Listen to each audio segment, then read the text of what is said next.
Megan Hicks of I Run Far, and it's Sunday in Chamonix, France. It's the day after the 2016 UTMB. I'm with Zach Miller, who finished 6th place yesterday. Yes. How are you feeling today? The body's not too bad. It's actually about the same as it is after a 50-mile Really? race. Yeah, No I mean, extra I would damage? say so. No, my toes are in a little rougher shape. Okay. You know, they're probably a little swollen and blistered, but you know, it's a long day in shoes. But no, I mean, otherwise, you know, I feel about the same as I normally do. But so physically, I'm pretty good. Just mentally, the race was a bit heartbreaking. So it's a little hard to wake up. And last year, I was waking up and jumping on the first place podium spot. So Yeah. you know, waking up this morning, the body will be fine, but the mind will take a little time to process everything. It was hard. I'm not going to lie. It was hard to watch you finish yesterday. You wear your emotions on your face very clearly, and there was a look of relief in being at the finish line and not having to move anymore. But there was heartbreak in your eyes and on your face. Yeah. It was kind of a weird last, 15 miles for me, because I had fought so hard all day, um, and it had gone so well for so long, like nutritionally, energy-wise, like pacing-wise, for so long, and even emotionally, like I was having a lot of fun. Like the mountains were great. I was loving the climbs. They were just so much fun. Um, I was somehow hanging on the. I was getting caught big time on descents, but I was holding people off just barely so that I could get up the next descent, without getting, and get a bit of a time gap. Um, but and so much had gone so well all day long, and then, at La Folie, one of the cameramen was like, they told me I had 25 minutes, and it had been growing. It had it had pretty much doubled since I had seen you at La Combal, I think. I think at Grand Col Ferret and right around there was the point where you had the biggest gap on the men's field. Is that the Grand Col Ferret is going into Switzerland, right? Yeah, before you begin the descent To La Folie. Yeah, and I felt good. I had a good, strong. Last year, I had a strong climb up Grand Col Ferret. This year, same thing. Probably less running this year. Yep. I'll admit, I power hiked I hiked pretty much the whole thing, but I hiked like strong, and I think I ran little sections of it. But like I felt good. There was this beautiful inversion out to the valley, and it was just amazing, and I was doing great. And yeah, I think I had like 25 minutes of that climb. Yep. And like I said, it was growing, so that was a really good sign. I was like, oh, my lead is building. I'm feeling good. And then somewhere after, and Brian saw me at La Folie, and he was like, you look great. And then somewhere after there, I hit a low patch nutritionally. Every now and then during the day, my stomach would get kind of queasy, and it would be and my one of my worst fears was that it would go completely, and I'd be done, and I'd just be done. So basically, when it would go a little queasy, I would go a little lighter on the calories. I know that's not ideal, but I'd rather have 5 minutes of a low patch than a useless stomach for the rest of the day. And then usually that would work. I would maybe do more water and less gels and whatever for a few miles, and then come back and I'd feel okay, and then I'd get tired. But so it was after La Folie where you started feeling better. Yeah, so after La Folie. And that's 112K, and then I saw you at 124K. So it was a 12K span where things just were not so good. I was moving, still sort of in a rhythm for a while, and then I started to get really low, and I think I probably just didn't want to eat, because most of the day nothing really sounded good. Like I could get it in because I needed to, but nothing really sounded good. And then I think that's maybe one of my struggles. And I don't know, everybody kind of talks about that. But I often wonder sometimes maybe because I do kind of run so intensely that it... Because, like, when I pace friends and stuff, like, in races, and I'm just, like, pacing, Yeah. I can eat, like, whatever the heck I want. Give me and, a like, hamburger. yeah, like, sure. there's... Like, I can eat pizza, like, Yeah. anything really. I have no trouble being like, oh, let's eat something. But when I'm out there racing hard, it's like my stomach and my mind get in this different zone. It Yep. can still do it, but nothing sounds Yeah. good, except maybe Coke and water sometimes. But anyways, yeah. So somewhere in there, I balked. I just full on balked. Like the hands went tingly. Like everything just said bonk. And I know exactly what that is by now. Yeah. And I know how to fix it. But when you don't feel like eating, that's hard too. But I just made myself do it. So was that it? I think I took pretty much like... No, this was after I saw Brian at the aid station. So sorry, this is between La Folie and Champs-Élysées. So you're bonking. So like going into the last little village there, right before the climb. Yep. I think I took basically like 3 gels right in a row, and I was like filling bottles, and refilling bottles with Roctane and just like taking down liquids and just trying to turn around. And it started to come back, like the hands started to come back and everything. But I was still just kind of I was trying to get to the climb. Yeah. And and then I was first into Champs-Élysées, but then they rolled in. Just barely. Yeah, then they rolled in right behind me. Yeah. And so I went from being in the lead to having company. Yeah. And that wasn't very comforting. Yeah, and you were when you left Champs-Élysées, you were in second place behind Julien Chaurier, but ahead of the guy who was with him, Fabian on Tolinos. Fabian ultimately dropped. You would get past Julien again, and he would finish behind you. It wasn't actually those second and third place guys at the time that you needed to worry about. It was fourth and fifth. It was and I think that's one reason why, and I realize now, a 100-mile race can be so deceptive.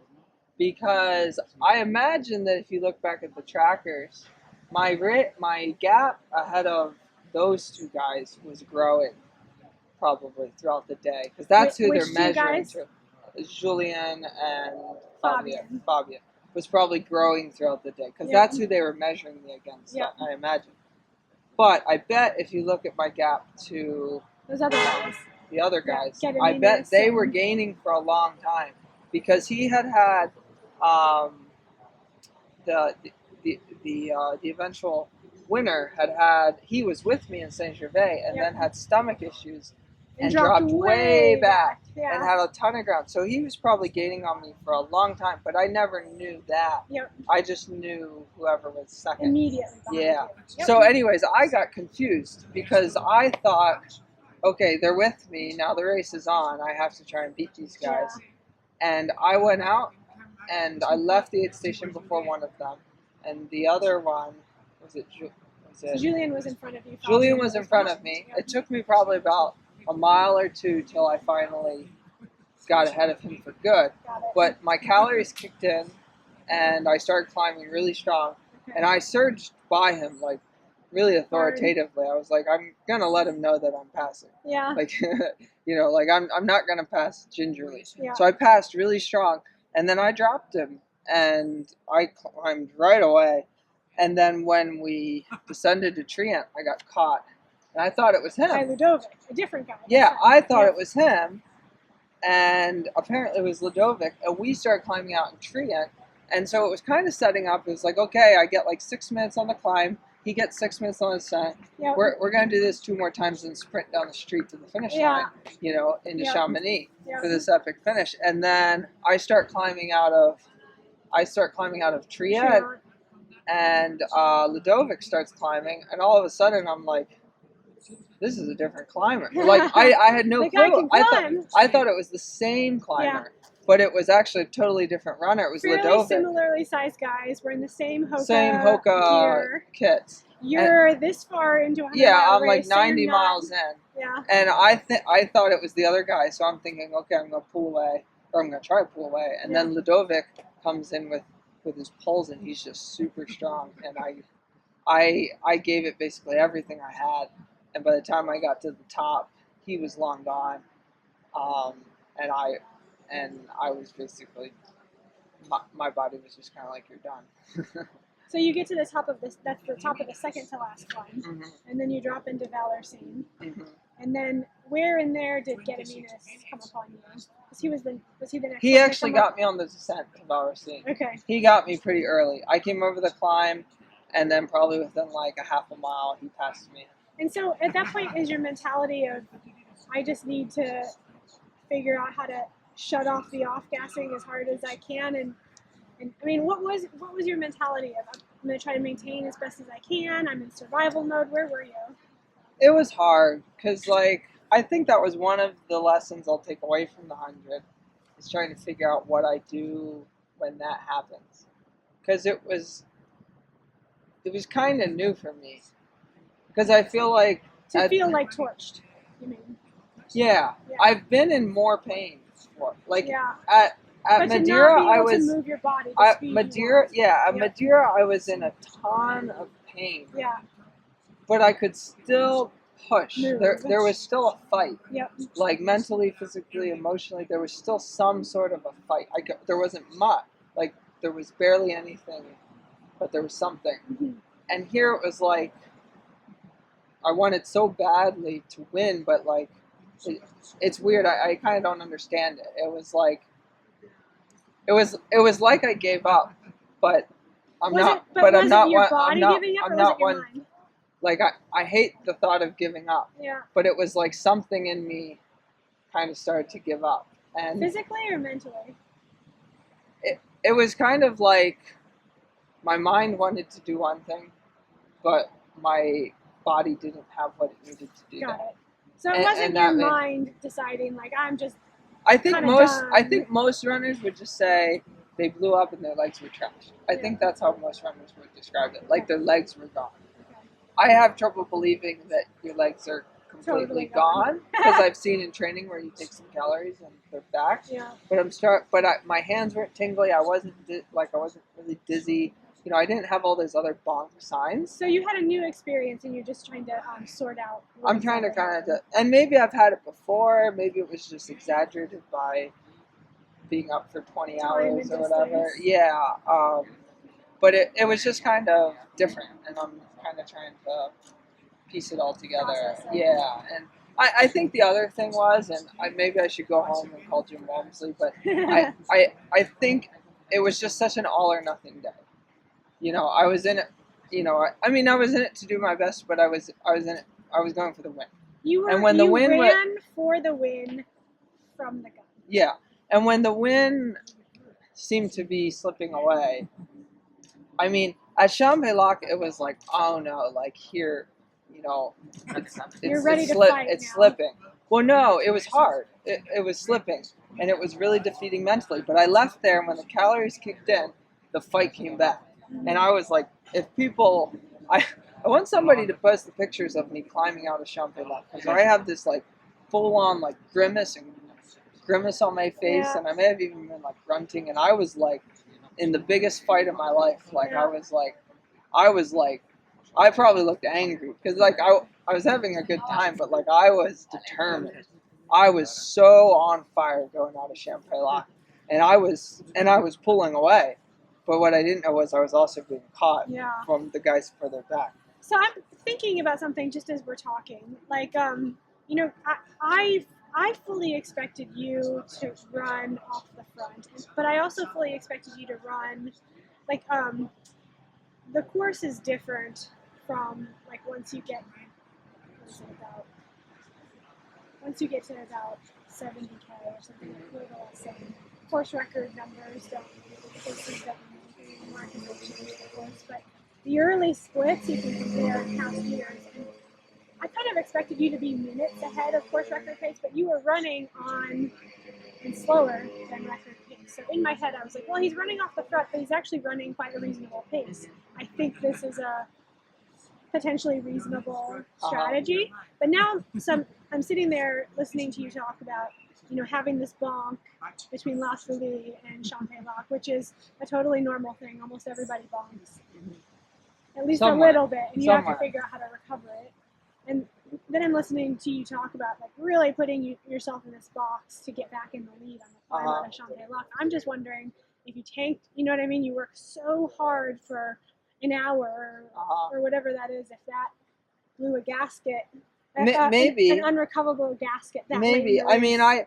I look back and I say, like, judging how I felt at Triant, if I would have just been shooting for top 3, I could have maybe climbed out of Triant at a reasonable pace. Yeah. I could have like gauged my energy levels. Yeah. I could have like drank, eat, done much more of a rhythm running, and I could have maybe finished second or third. Yeah. I'm not saying I would have, Yeah. but I could have maybe salvaged a second or third. Yeah. But the thing is, like, to me, it was an all or nothing venture at that point. It was a fight for with first like 3 and large climbs to go. You Yeah. were willing to go into the third to last climb and hammer for your life to maintain your lead. Yeah, because I mean, I figured, well, here's first, and this is this is what I'm going for today. Yep. So I'm gonna fight. To stay I'm gonna first. fight with everything I've got for this position, and if I can't keep it, then I blow up. Yeah. Because I mean, it kind of sounds bad, but to be honest, once I lost first, when I was out there, like there almost wasn't much difference between getting past and pushed to like sixth as there was, Yep.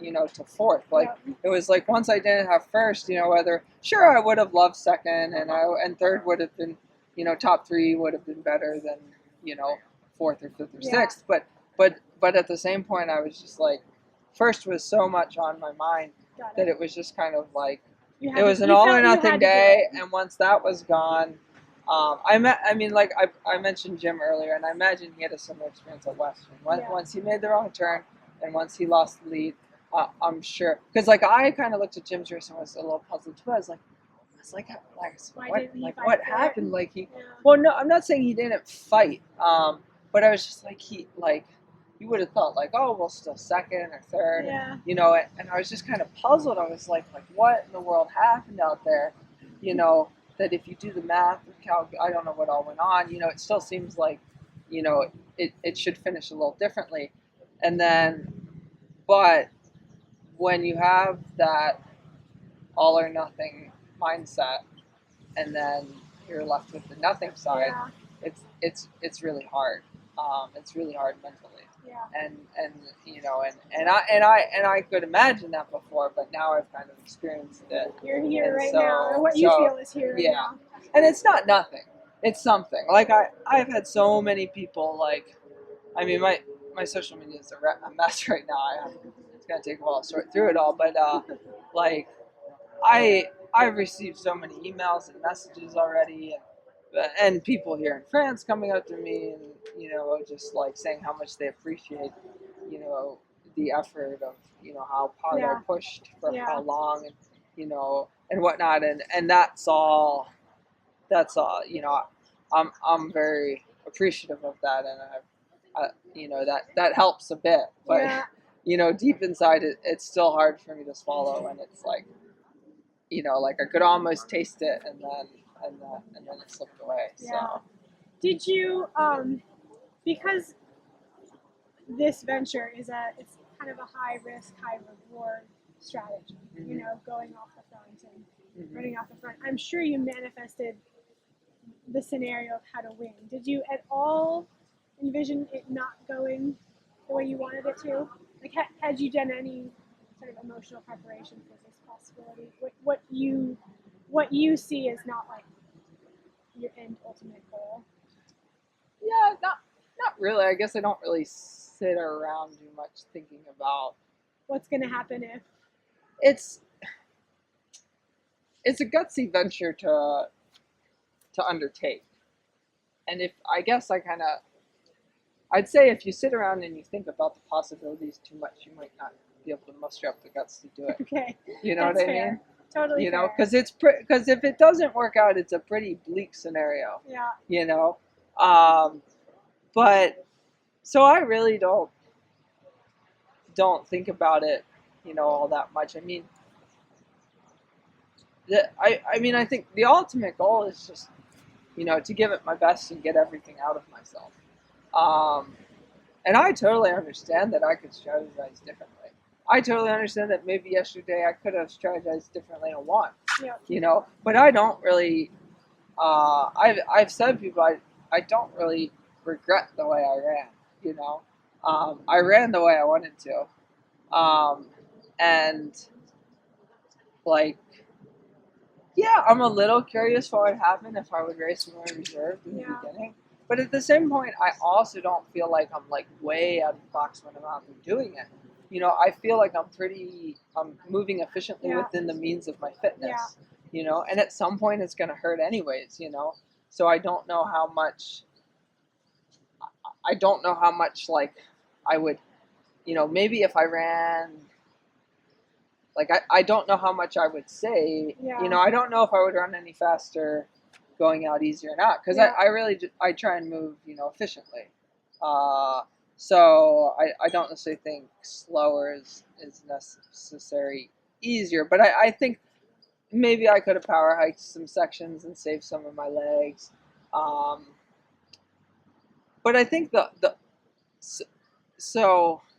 one thing that really fascinates me though is because I've had the question plenty of times there, if you do it again, would you change? If you come back next year, will you change? And really like looking to next year, I'm not sure if I would, assuming I come back, I'm not sure if I would really change the strategy. What I want to change is the training. And I want to better prepare myself for the course. Got it. Because, largely what I feel went was my legs. By the end, they wouldn't go up, they wouldn't go down. Every step hurt. If you gave me a flat road, I could run, and that was about the only thing I could do anymore. So I just want to. I want to go out and run a ton of steep downhills, and my climbing was great.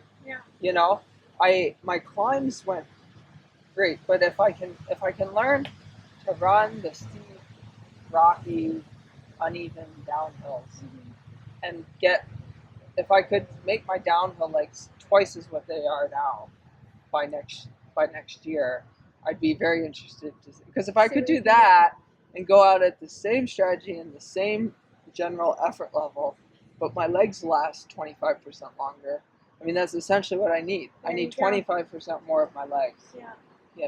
So.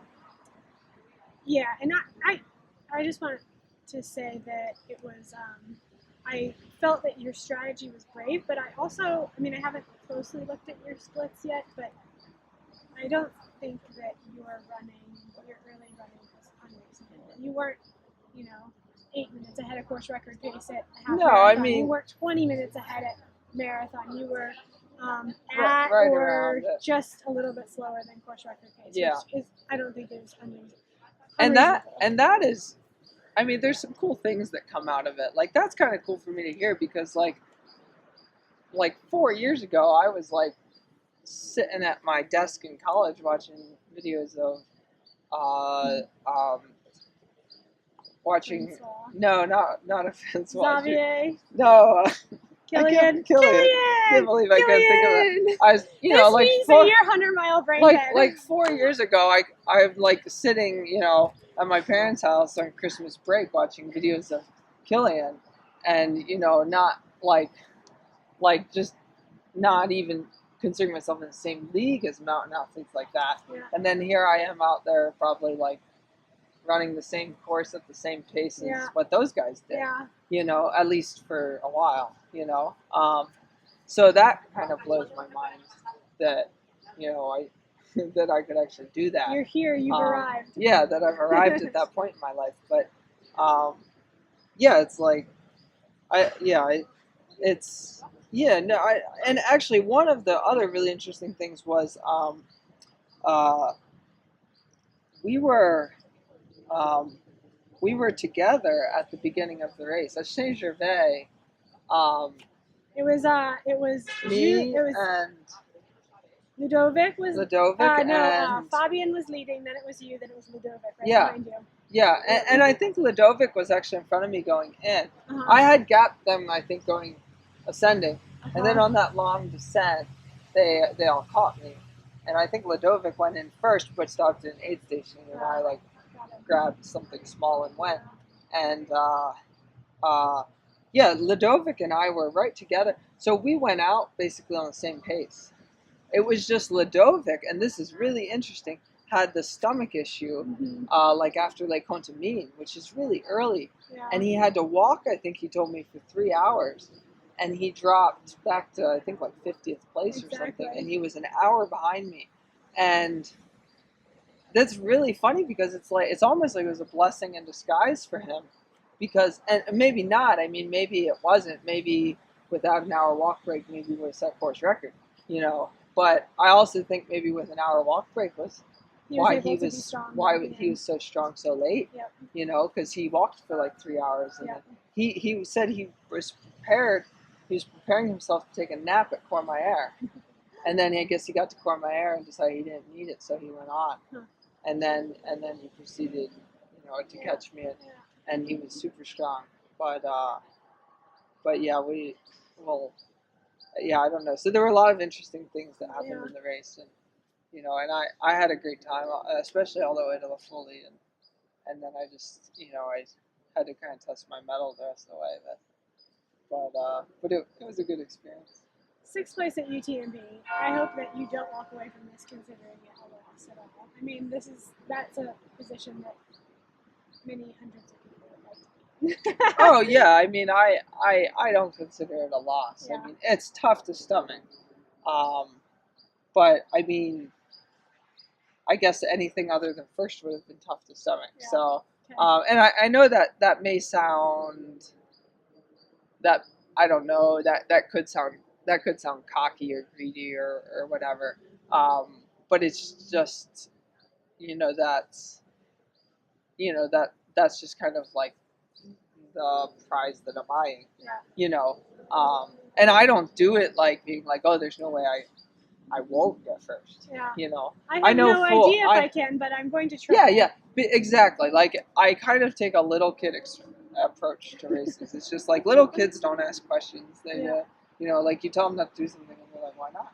You Yeah. know. So when I approach a race, it's my first 100-mile race, and everybody else would say, well, go out conservative, you know, do this, do that, you know, think it through, and I just kind of go on the start and say, well, why not? You know, like, you know, let's just go for it. Yeah. You know, because you know I don't know what I can do, but I'm gonna find out. Yeah. You know, or I'm gonna find out what I can't do, and then when I find out what I can't do, I'm gonna go home and get back to work and try and do what I want to do. You know.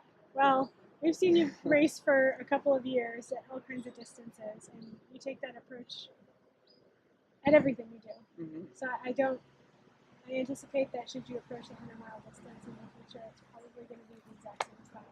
Yeah, it's hard to see that changing. I would rather just change my training and let it Give it another shot. and I mean not fully change it, but I would rather work on my weaknesses. Yep. And just strengthen them until I'm able to do what I want to do.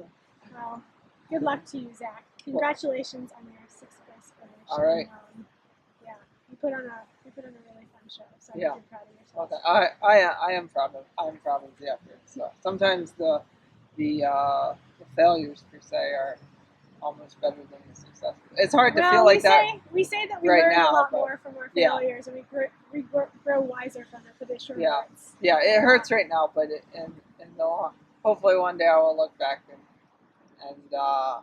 be very, and be able to look at it in a different sort of light. Yeah. Congratulations. Thank you. That was Bibley.